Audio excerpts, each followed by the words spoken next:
What's going on, everybody? Welcome back to my channel. Today I wanted to go ahead and talk about something that I've recently come across on the internet, and essentially just wanted to talk about the term barbarian and the negative connotations behind it, and also just explain and kind of go over my perspective of what barbarism is.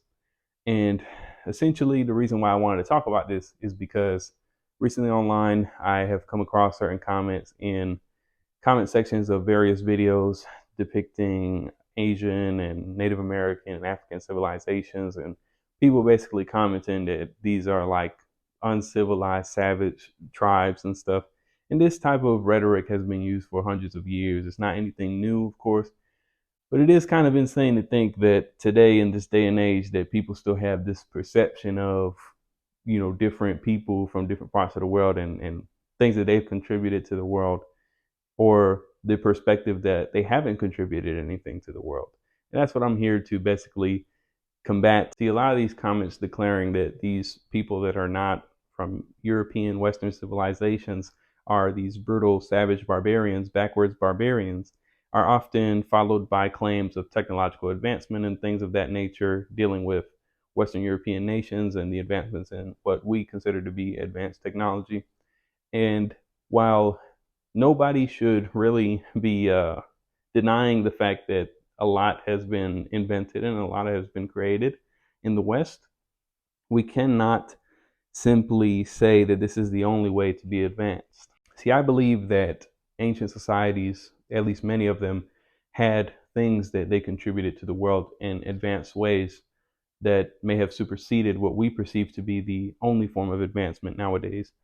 And what I mean by that is in terms of spiritual advancement, advanced knowledge of the environment and how to use it in a ecosystem improving way, ecosystem improving fashion, not one that combats and destroys the ecosystem, but works with the ecosystem, as well as just learning about astrology and things like that. And I know that science has taken that a lot further now in the West, but in the sense that ancient societies, for the most part across the world, did have some sort of contribution to early developments of medicine and technology and science that worked along with the environment in which they lived in. And I'm also very aware of the fact that the West has, again, created much and used much resources and things like that. But the argument that people were just not using their environment, they were, just sitting around doing nothing, not using anything in their environment to advance, significantly and things like that. I wouldn't really subscribe to that thought process because, again, people may have knew the repercussions of using certain things like oil and things like that. They could contaminate and damage the environment in significant ways, as we have seen it happen multiple times in the modern day. And now moving forward towards the concept of barbarism, to consider civilizations outside of the Western world that we understand today to be barbaric and savage is quite backwards in itself. And the reason why I say that is because many of the complaints that people push forward in these kind of comments about these other tribes and people being barbaric often are replicated by Western society in many other ways. I mean, I would argue that it's pretty barbaric that the most advanced technology in the world and the leading motivation for advancement of technology is military technology, which is used to decimate and destroy countless lives. I would also argue that it's quite barbaric of Western society to feed its people intentionally a bunch of garbage in order for them to be sick and be in a cycle of monetary benefit for certain corporations and systems that are in place. I would also call it barbaric of Western society to go into other people's places and lands and completely decimate and dismantle their form of government, their form of life, their sustainability, and basically force them into following their own way of doing things. Me personally, I don't believe that there's one way human beings are destined to live. Of course, optimally, it's best for human beings to not cause harm to others and to not cause harm to themselves. But then again, harm tends to happen nonetheless, whether it be accidental or intentional.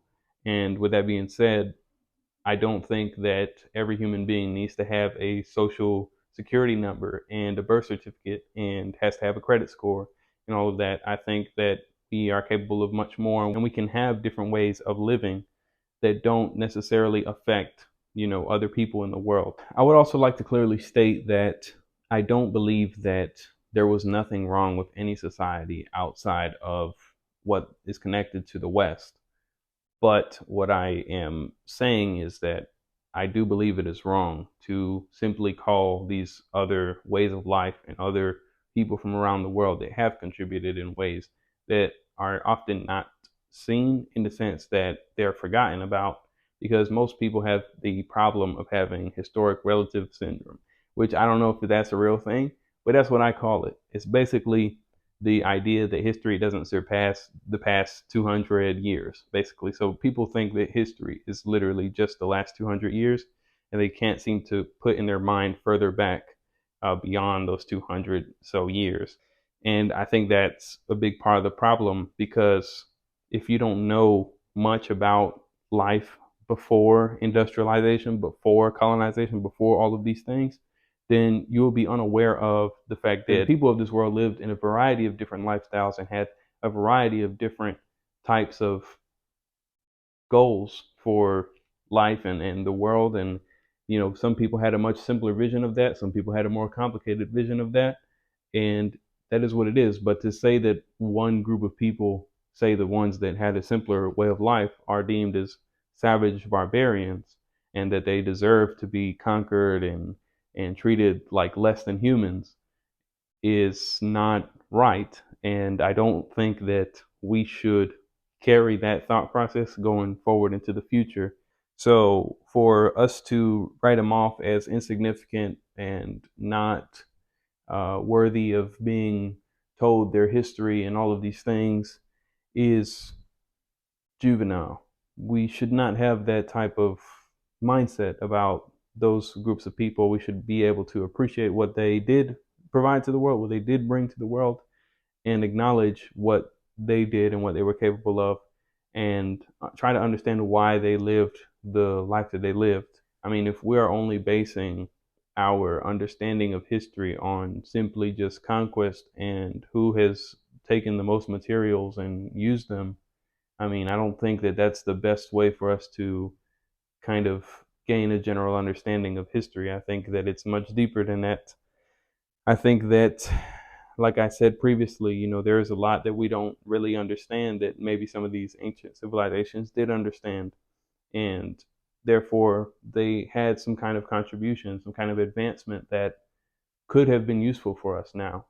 And we may not ever be able to be in touch with that ever again. Let's be honest with ourselves. Let's look at the contributions, not just in the past 200 years. Let's be able to look deeper into the past and understand that we wouldn't even be here without the early contributions of people from the early inhabited places of humanity, because that's worthy of gratitude. I would like to hear your thoughts in the comments about what you perceive about what I'm talking about, or, if you agree with a lot of the comments that I'm referring to. If you believe that there's nothing useful outside the West, I mean, by all means, still comment. We can have discourse, we can have a discussion. That's fine.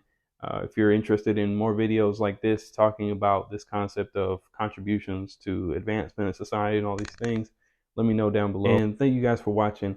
I hope that you enjoyed this video. I'm glad to be back on YouTube. Make sure you leave a like, comment, all that good stuff. Stay tapped into your roots. Ashe.